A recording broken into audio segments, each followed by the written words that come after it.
Em nome do Pai, do Filho e do Espírito Santo. Amém. Caros irmãos e irmãs, estamos prosseguindo nas nossas reflexões sobre o Catecismo da Igreja Católica, nessa tradução diretamente dos originais, feita pela CNBB, Conferência Nacional dos Bispos do Brasil. No nosso último programa, nós havíamos começado a falar sobre a providência divina e as causas segundas. Estávamos no parágrafo 306. Deus é o Senhor soberano de seus desígnios. No entanto, para que os desígnios de Deus se realizem, ele se serve também da colaboração das criaturas.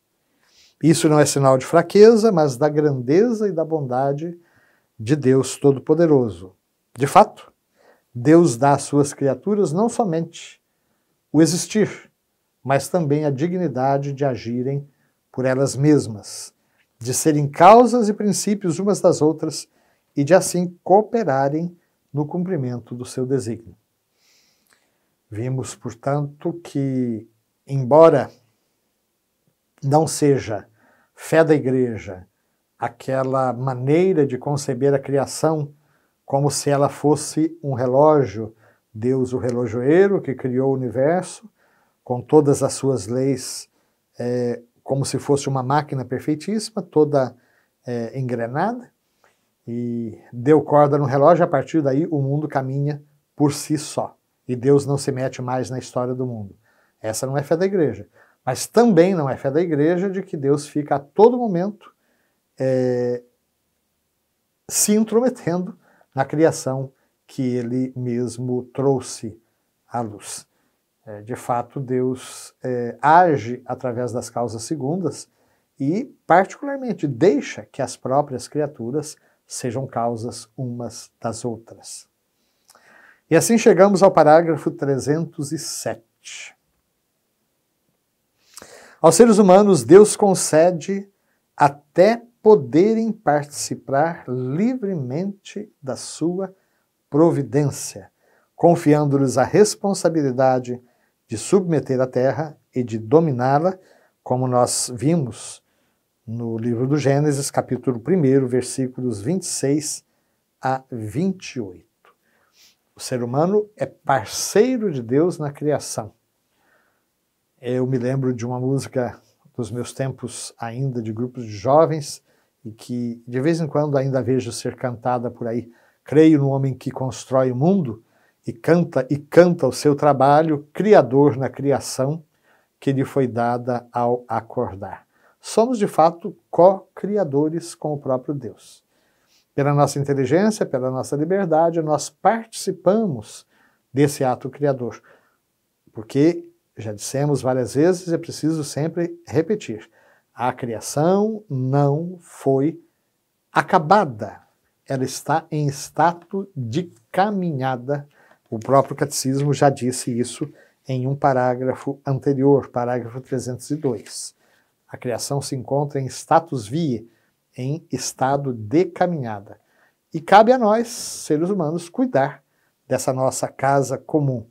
É o que o livro do Gênesis nos diz. Dominai a terra e submetei-a. Aqui, sempre a Igreja nos alerta, e o Papa Francisco, recentemente, com a Laudato Si, insiste muito. Esse dominar e submeter a terra não se trata de nos comportarmos como patrões absolutos de tudo o que acontece, de modo que nós podemos ou possamos depredar a natureza, quebrar todas as coisas. Esse dominar e submeter a terra é justamente colaborar no projeto de Deus para que toda a criação chegue à sua meta, à sua finalidade. Deus assim concede aos seres humanos serem causas inteligentes e livres para completar as obras da criação, aperfeiçoar sua harmonia para o próprio bem e o bem de seu próximo.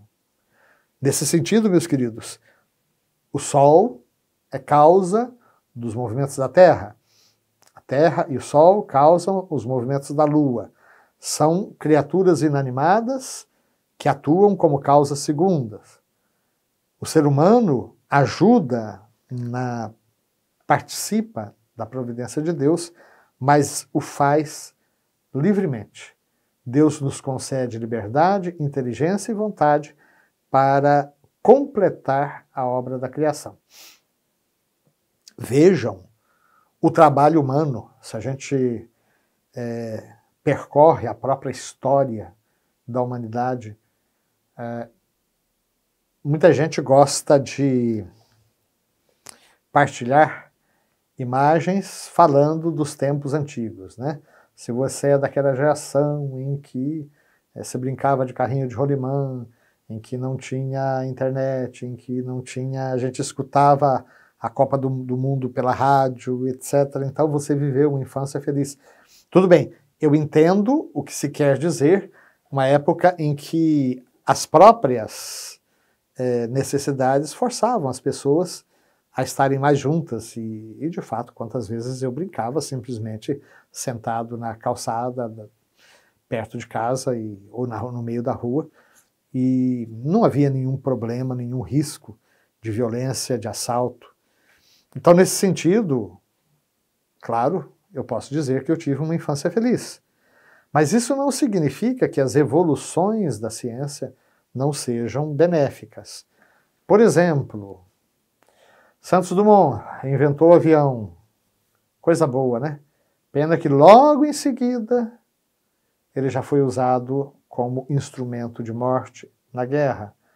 Bom, o que foi ruim? A invenção de Santos Dumont, a utilização que fizeram dela. Então, se olharmos a história da medicina, eu tenho um livro muito interessante que fala a história do cirurgião e que mostra como era a cirurgia antes da anestesia. Era muito simples, muito rudimentar, quase não era possível fazer grandes coisas por causa da dor. Ou então, se usava o éter ou uma pancada na nuca para a pessoa desmaiar, se tentava a partir daí trabalhar como era possível. A partir da invenção da penicilina, da anestesia, a cirurgia disparou.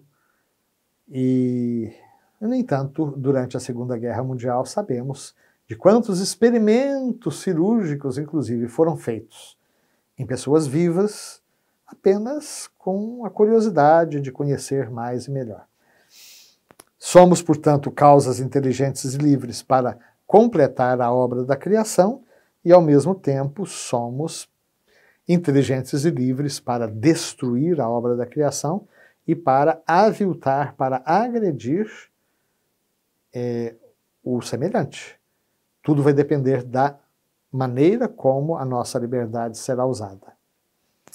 Cooperadores muitas vezes inconscientes da vontade divina, por suas ações, por suas orações e também pelos seus sofrimentos, os seres humanos podem entrar deliberadamente no projeto divino. Tornamo-nos, portanto, plenamente cooperadores de Deus, primeira carta aos Coríntios, capítulo 3, versículo 9, e cooperadores do seu reino. Tudo vai depender de nós, tudo vai depender das opções que nós fizermos. Esse é o significado maior da árvore da ciência do bem e do mal. Vejam que a Bíblia não se preocupa tanto com a árvore da vida, se preocupa com a árvore da ciência do bem e do mal, as escolhas. Nossas escolhas, essas são aquelas que efetivamente vão decidir o nosso futuro e o nosso relacionamento com Deus. Peçamos à nossa Mamãe do Céu que saibamos dizer sempre sim ao projeto de Deus, mesmo que não entendamos de cara tudo o que vai acontecer. Que Ele nos abençoe hoje e sempre. Amém.